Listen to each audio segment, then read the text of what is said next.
Now, as you are working with a document, you might want to also change the layout of the document from time to time, and here's how you change the layout. So you go under page layout, and here you can change the theme for the actual document, like so the colors match and all that type of stuff, and I'll demonstrate this in a little bit. You can change the margins for the document, the orientation, and the background, and paragraph formatting, and so on. So let's say we wanted to change the margins at this point, and we want to change the margins to 0.5 inches on all sides. You can either click on narrow right here and it will change it, or you can go under custom margins and specify the types of margins that you want. So let's say I want 0.5, and you'd apply it to all sides here, 0.5, then click OK.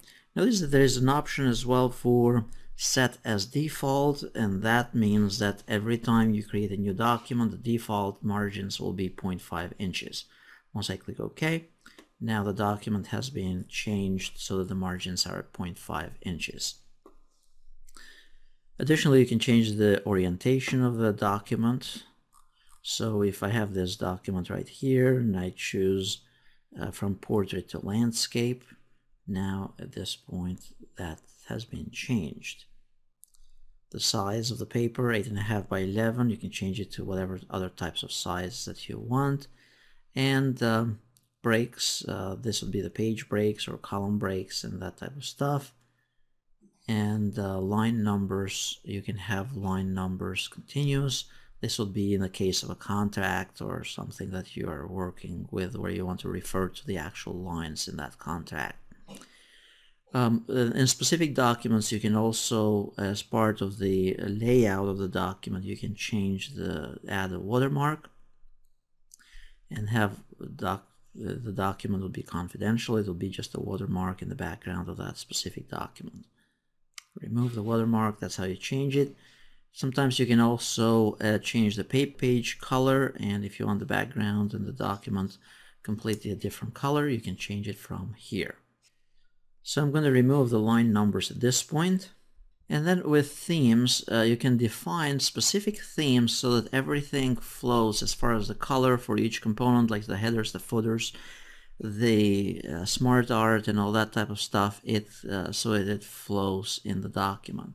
So you pick a specific theme, and then it's going to change the color coordination for the different components in there. So these are some of the components in formatting of the document. Now, one couple other things as far as formatting actual paragraphs within that specific document.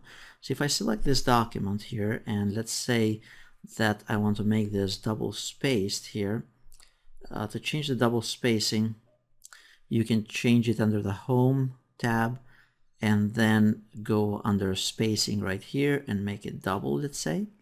Then if I want to go and change the formatting for the actual paragraph, go under the page layout, and then you know how sometimes in indenting quotes of 4 characters or more, or 4 letters, 4 words or more, you need to indent it 1 inch on each side. And here's how you do that indentation. From the left, you say I want to indent it 1 inch, from the right 1 inch. And at this point, leave the rest alone, and that has been changed and adjusted. The other way to change this is by going under the this arrow in the bottom here, and then change it right here under indentation on the left, right, and then also you change the spacing as well. Sometimes you might want that first line to be hanging in the case of bibliography or works cited, where the first line is hanging more to the left, and this is where you change it. Under special, you could say that I want it hanging by 0.5 inches or 1 inch. So if you say, type there 1 inch, click OK. So we want that hanging, not the first line. Click OK. Now the first line is indented to the left. Of course, this would be, again, in the case of works cited. For indenting paragraphs, you just want it as normal. That's for citations.